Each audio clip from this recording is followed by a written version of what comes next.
육체니라. 아멘.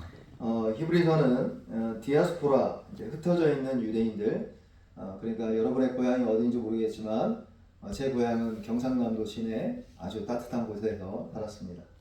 그리고 이제 흩어져서 이제 여기까지 왔네요. 사역을 하다 보니 막 이런 거죠.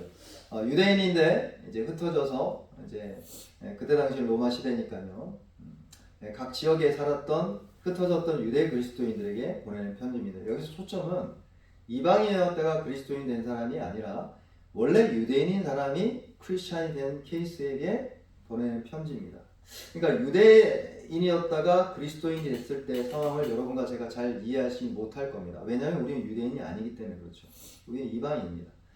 기록 시대에는 대략 AD 64년경으로 추정됩니다. 이게 굉장히 중요한 이유는 로마 티투스 장군이 70년도에 이제 예루살렘 성전을 완전히 파괴시킵니다. 그 말은 뭐죠? AD 70년 이전에 쓰여졌기 때문에 이때 성전 제사가 드려지고 있는 상황에서 이 메시지를 전합니다. 그래서 사실 히브리서 10장 초반부에 보면 2절, 3절, 11절 보면 추정할 수 있는데 그때도 희생제사가 드리고 있어요. 근데 희생제사가 드려지고 있고 예루살렘 성전은 건재하기 때문에 유대인인데 그리스도인이 된 사람들은 성전 제사를 안 드리잖아요. 그죠? 그러니까 눈에 보이는 가시적 종교가 있고 그들의 공동체가 있습니다. 근데 거기서 떨어져 나와서 그리스도인이고 예수를 믿는 그들의 입장에서는 굉장히 난감합니다. 그것만 난감한 게 아니라 로마 사람들이 핍박하고 유대인들도 동원해서 핍박했죠. 그러니까 예수를 믿으면 잘 될 줄 알았더니 안 되는 거예요. 별로 잘 되는 게 없어요. 그리고 외적이고 가시적인 종교 단체, 즉 교회라고 보여지는 곳에서는 떨어져 있는 거죠. 마치 종교개혁 당시에 루터가 로마 교회가 있고 혼자 종교개혁을 일으켰던 루터 따라서 이제 나 이제 종교개혁 일으키려고 하는 사람하고 뭐 사실상 이렇게 다르지 않은 굉장히 난감한 상황 안에 빠져 있었던 겁니다. 사랑하는 여러분, 만약 여러분과 제가 이런 이중의 환란, 외적으로는 내가 교회 공동체에서 뭔가 떨어져 있고 종교적 제도 안에 멀리 있고 근데 내적으로 내가 예수 믿었는데 잘 되는 게 하나도 없고 힘들고 그런 상황에 여러분이 처해 있다면 오늘 여러분에게 주시는 하나님의 메시지인 걸 믿으시길 주의로 축복합니다. 사실 히브리서 9장과 10장 전체를 보면 이게 두 가지에 따라서 비교를 합니다. 즉 옛 언약과 새 언약을 비교합니다. 히브리서는 유대 그리스도인들에게 너희는 모형이 아니라 실체이신 그리스도 안에 들어가 있고 은혜 언약을 맺었다 이렇게 이야기하고 있습니다. 이걸 쉽게 이야기해서 모형이란 건 그림자입니다. 상징이죠. 그러니까 가리키는 상징일 뿐이지 실체는 아니에요. 실체는 그리스도입니다. 할렐루야. 아멘. 그러니까 구약시대의 옛 언약은 그런 의미입니다. 아직 그리스도가 오시기 전이기 때문에 그리스도를 가리킬 뿐이에요. 그러면 그리스도가 오셨어요. 할렐루야. 네, 오셨어요. 오시면 어떻게 돼요? 가리키는 건 아무 의미가 없어요. 목사님이 오십니다 라고 가리킬 때 손가락을 이승준 집사님께서 이렇게 하시겠지만 목사님이 왔어요. 그럼 손가락 안 봐요. 누굴 봐요? 예수님 오죠. 할렐루야. 저 예수님한테 아니고 오해하지. 그러니까 실체를 가리키는 누군가 대상을 보는 거죠. 즉 예수님이 왔기 때문에 너희는 상징과 그림자에 머물지 말고 구약 희생제사에 속지 말고 이미 그게 가리키는 그 기능은 끝났다. 그러니 그리스도가 오셨으니 그리스도와 함께 영생을 누려라 이 말을 하는 겁니다. 아멘. 그래서 히브리서 9장 1절 한번 보시가요. 9장 1절에 이렇게 이야기하죠. 첫 언약에도 섬기는 예법과 세상에 속한 성도가 있더라. 그러니까 첫 언약이 뭐겠습니까? 구약 언약 혹은 옛 언약 이야기입니다. 그러니까 지금 눈에 보이는 게 거기에 현혹되기 때문에 그렇습니다. 그리고 나서 10절 11절 보세요. 이런 것은 먹고 마시는 것과 여러 가지 씻는 것과 함께 육체의 예법일 뿐이며 개혁할 때까지 맡겨둔 것이라 잠시적으로 잠정적인 기능만 할 뿐이고 실체이신 예수님이 오면 그건 기능이 사라진다 이 말이죠. 11절 보세요. 그리스도께서는 장래 좋은 일의 대제사장으로 오사 손으로 짓지 아니한 것 곧 이 창조에 속하지 아니한 더 크고 온전한 장막으로 말미암아. 여기에 그리스도께서는 더 좋은 장래에 더 좋은 일에 대제사장으로 오셨다. 정리하자면 이런 겁니다. 유대인들이 지금 너네들이 AD 64년도에 지어졌다 했죠. 너네들이 지금 보는 유대 종교들은 구약 희생제사는 모두 옛 언약에 속한 것이지 그림자, 상징 언약에 속한 것이지 실체가 오시면 기능은 상실되는 것이다. 다르게 이야기해서 본체이신 그리스도가 왔는데 가리키는 손가락 계속 보는 것은 어떤 의미겠어요? 사실상 배도입니다. 예수님이 오시겠다 했는데 나와 같은 선지자를 올 건데 너희는 그의 말을 들으라고 했는데 계속 모세를 주목하면 어떻게 하는 겁니까? 그죠? 그러니까 너희가 그렇게 좋아하는 모세가 나를 믿었다 이렇게 이야기하죠. 모세가 나를 가르쳤다 하죠. 너희가 모세를 배반한다 이렇게 이야기하는 겁니다. 옛 언약 안에. 그래서 실체이신 그리스도께서 오신 이후에는 그림자와 상징은 더 이상 존재하지 않는다. 정리하자면 따라합시다. 흔들지 마라. 흔들리지 마라. 네, 이런 겁니다. 그리스도 안에 너희는 진짜다 이 뜻입니다. 할렐루야. 우리가 진짜다. 따라합시다. 우리가 진짜다. 네, 저도 이 새벽에 아침에 일어나서 이제 봉고 타고 오는데 이 새벽에 왜 이렇게 달리는지 어디로 가는지 모르겠어요. 근데 저는 교회 왔어요. 여러분도 그렇죠. 아침에 일어나서 이제 기도하려고 아침에 왔다가 또 출근하려고 가실 겁니다. 네, 여러분이 진짜입니다. 여러분이 진짜 흔들리지 마십시오. 보이는 허상에 흔들리지 마십시오. 보이는 것은 진짜가 아닙니다. 그래서 오늘 본문으로 가보시면 오늘 말하고 싶은 부분은 이건데 맥락을 설명하느라 조금 길게 설명했고 이제 5분 안에 그치겠습니다. 보통 15분 합니까 새벽에? 네, 15분 기도해야 되니까 제가 한 10분 한 것 같습니다. 자, 우리 그래서 19절, 20절 같이 보겠습니다. 다시 읽죠. 시작. 그러므로 형제들아 우리가 예수의 피를 힘입어 성소에 들어갈 담력을 얻었나니 그 길은 우리를 위하여 휘장 가운데로 열어놓으신 새로운 살 길이요 휘장은 곧 그의 육체니라. 아멘. 예. 눈에 보이는 가시적 종교 형태 유대교 성전이 아직 파괴되기 전이기 때문에 지금 계속 들여지고 있어요. 옆에 동네 친구가 유대인들이. 그러니까 맨날 야 너 뭐하냐? 그럴 거 아니에요. 너 지금 이단인데 유대 예수 믿는 이단인데 근데 아니야 우리가 진짜 이렇게 설명하고 있는 겁니다. 그러면서 여기에 성소를 설명합니다. 이게 성소란 것은 여러분 아는 것은 성전이죠. 근데 여기서 말하는 게 성전이라면 다시 유대교에서 들어가라는 뜻인가요? 그거 아니겠죠. 즉 예수의 피를 힘입어 성소에 들어간다라는 말에 이야기하는 이 성소는 하늘 장막, 하늘 성소, 진짜 하나님 앞에 나아가는 성전을 의미하는 것입니다. 20절 주목해 보시죠. 20절의 한 단어에 우리 한번 오늘 새벽에 이 말씀 꽉 붙잡고 기도하면 승리할 줄 믿습니다. 20절 다시 읽습니다. 시작. 그 길은 우리를 위하여 휘장 가운데로 열어놓으신 새로운 살 길이요 휘장은 곧 그의 육체니라. 여기서 휘장이라는 단어가 나옵니다. 휘장은 뭡니까? 이 휘장은 예루살렘 성전의 구조를 보시면 아는데 앞에 성소가 있고 지성소가 있습니다. 성소와 지성소를 가르는 가름막이 있는데 그게 휘장입니다. 근데 성소는 성막이라 불렀는데 여기에 등잔대, 상, 진설병, 금양로가 존재합니다. 내일 새벽에 금양로에 대해서 좀 나눌 건데 9장에서 여기는 매일 들락날락해요. 그러니까 제사장, 당연히 제사장 아닌 사람은 못 들어가죠. 입안에 뜰 정도의 뭐 있거나 그렇죠. 근데 지성소는 대제사장도 딱 한 번 들어갑니다. 1년에. 레위기 16장에 나오죠. 대속죄일 날 딱 한 번 들어갑니다. 그것도 피 없이는 못 들어갑니다. 이유가 있습니다. 왜냐하면 이 지성소는 하나님의 영광의 임재를 상징하고 또 실제로도 하나님께서 내가 여기에 머무른다라고 이야기했기 때문에 그렇습니다. 하나님이 머무르는 곳이기 때문에 어떤 누구도 감히 올 수 없는 것을 가름막으로 설치해서 보여주는 겁니다.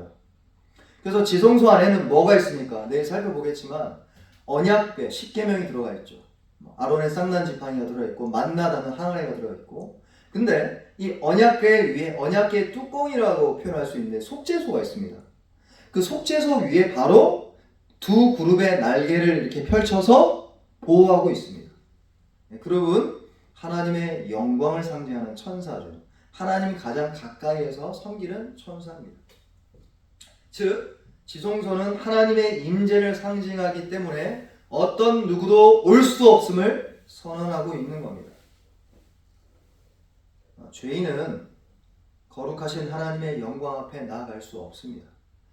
여러분 이사야 6장을 보시면 흥미로운 장면이 나오죠. 하나님 가장 가까이 있어서 스라틀이 6날개가 있어요. 왜 6날개가 필요한지. 이렇게 날개만 2날개 필요할 것 같은데 4날개가 꼭 필요합니다. 왜 그렇죠?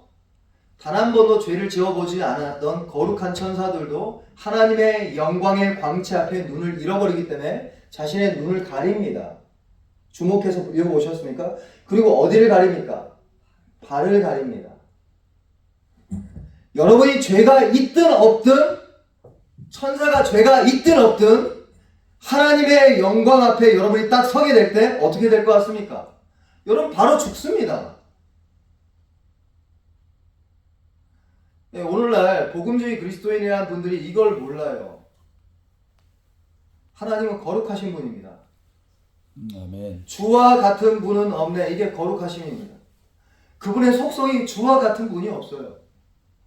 천사도 만물도 하나님의 영광 앞에 눈을 가리게 돼 있습니다. 하물며 이게 도덕적인 측면으로 우리가 죄 지은 타락한 우리의 입장에서는 어떻게 되어 있습니까? 그 자리에서 지옥이며 그 자리에서 심판이며 그 자리에서 하나님의 영광의 임재 앞에 영원한 심판 가운데 놓여지게 될 것입니다. 그러므로 휘장 가려졌다라는 말은 여기는 죄인은 출입할 수 없다 이 말입니다.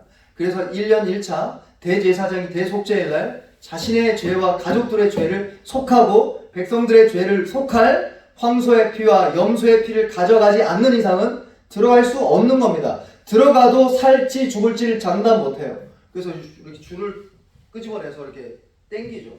종소리가 안 들으면 죽은가 봐. 뭔가가 있구나. 아이고 좀 잘하지. 그럴 것 같아요? 아니요. 하나님 두려우신 분이구나. 근데 여기서 휘장이 갈라졌다라고 이야기합니다. 10절, 20절 하나 보시죠.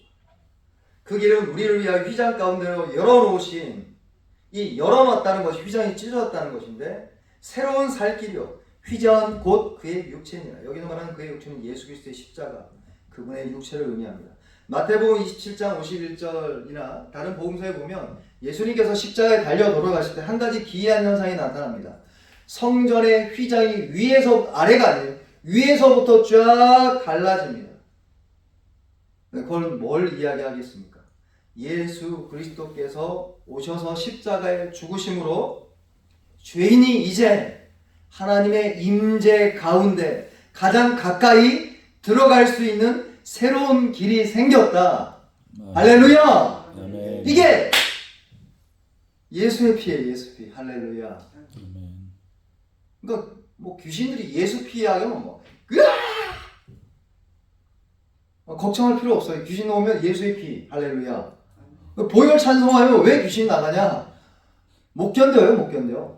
왜냐하면 귀신과 죄는 사탄 마귀는 여러분의 죄에 대해서 그걸 딱 걸고 하나님의 법정에 호소하는 존재들이기 때문에 그래요. 그래서 오늘 아침도 이 새벽에도 예수의 보혈로 씻김 받기를 저희는 축복합니다. 여기 휘장이 곧 그의 육체라. 즉 예수님께서 여러분과 저를 위해 자신의 몸을 찢으시고 당신의 보혈로 우리를 위해 쏟아주심으로 죄인이 하나님의 전존 가까이 가서 날마다 하나님과 교제할 수 있는 새로운 길이 생겼다. 아멘. 이게 영생인 겁니다. 이 새벽에 이렇게 기도하러 나와서 주여 아버지 할 수 있는 게 얼마나 큰 축복이에요. 제가 이제 어제 저녁에 이제 좀 속이 좀 길어졌는데 제가 지금 이제 아직은 이제 마무리했지만 어제 인사도 드렸어요. 나 협동 목사 이제 끝났다. 청년들한테 안녕. 잘 가거라 슬픔이여. 안녕 얘들아. 또 보자. 우리 다음에 같이 선교하자. 이랬어요. 뭐 하나님이 선교를 연문을 여시니까. 근데 이제 그 목사님이 전사님이 그 설교하는 자기 할머니가 이제 그분이 이제 군이 아세요? 대구? 그러니까 선교사님이 그 군위에 자기 이제 할머니를 만나서 전도된 거예요. 동네가 다 군위 장로교회래요. 근데 그 할머니가 보통 5시간 기도하는데 어린 손자 이 전사님이 어떻게 기도하나 싶어가지고 제가 저녁 7시만 되면 밥 먹고 할머니들 일찍 먹잖아요. 할매들이 뭐 할 게 있어요? 없어요. 없어요. 그래서 일찍 한 5시쯤 먹었을 거예요. 제가 한 4시 반이나 5시. 원래 시골은 그래요. 저도 옛날에 그랬어요. 그 먹고 이제 소화 좀 시키고 이제 기도를 가는 거예요. 혼자 예수 믿었대요.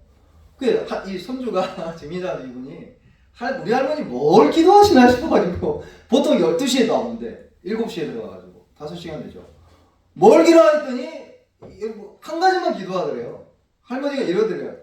아시지요, 아시지요, 아시지요, 아시지요. 그게 이제 노래도 불렀대. 아시지요, 아시지요, 아시지요, 주님. 그 옛날 찬양 있잖아요. 어메이징 그레이스 붙여가지고 할머니한테 물어봤다. 할머니, 기도를 왜 그렇게 하냐고. 야 이놈아, 너도 그렇게 기도해라. 내가 알겠더래요. 이제 와서 자기가 본인 개척하면서 이제 알겠더래요. 본인도 그렇게 기도하니까 주님 아시지요, 아시죠. 그러니까 이제는 여러분과 하나님과의 관계가 멀지 않아요. 할렐루야. 아멘. 따라합시다. 하나님 멀지 않니 계신다. 따라합시다. 가까이 계신다. 가까이 계신다. 근데 여기 존재가 있습니다. 예수 그리스도의 보혈로 말미암아 하나님은 여러분의 아버지가 되신 겁니다. 그리고 여러분 가까이 지금 기도하면 듣고 계세요. 주여 복잡하게 기도하지. 하나님 그렇게 복잡한 기도 별로 안 좋아하세요. 신학적 기도 별로 안 좋아하세요. 그냥 아버지 아시지요. 할렐루야. 주님 도와주세요. 우리 가정을 붙들어 주세요. 우리 자녀들 붙들어 주세요. 왜 그렇죠? 멀지 않기 때문에 그래요. 먼 관계가 아니에요. 여기에 휘장으로 자신의 육체와 보혈로 쏟아내셔서 이제 하나님의 존전 대제사장도 1년에 딱 한 번만 들어갈 수 있었던 그곳에 여러분과 제가 매일 수시로 매초 매분 기도 시간뿐만 아니라 여러분의 예배 시간뿐만 아니라 여러분이 집에 왔다 갔다 하면 차 안에서 운전대를 잡고 주여 할 때도 여러분은 지금 어디에 있냐면 기억하십시오. 지성소 안에 들어와 있는 겁니다. 할렐루야. 아멘. 우리 한번 기도합시다. 우리 주기도문하고 기도하죠. 네, 주기도문하고 우리 통성으로 기도 제목 내놓고 기도하겠습니다. 우리 주기도문으로 마무리하겠습니다. 하늘에 계신 우리 아버지여, 이름이 거룩히 여김을 받으시오며 나라가 임하시오며 뜻이 하늘에서 이루어진 것 같이 땅에서도 이루어지이다. 오늘 우리에게 일용할 양식을 주시옵고 우리가 우리에게 죄진 자를 사하여 준 것 같이 우리 죄를 사하여 주시옵고 우리를 시험에 들게 하지 마시옵고 다만 악에서 구하시옵소서. 대개 나라와 권세와 영광이 아버지께 영원히 있사옵나이다. 아멘. 우리 기도 제목 나누고 같이 기도하겠습니다.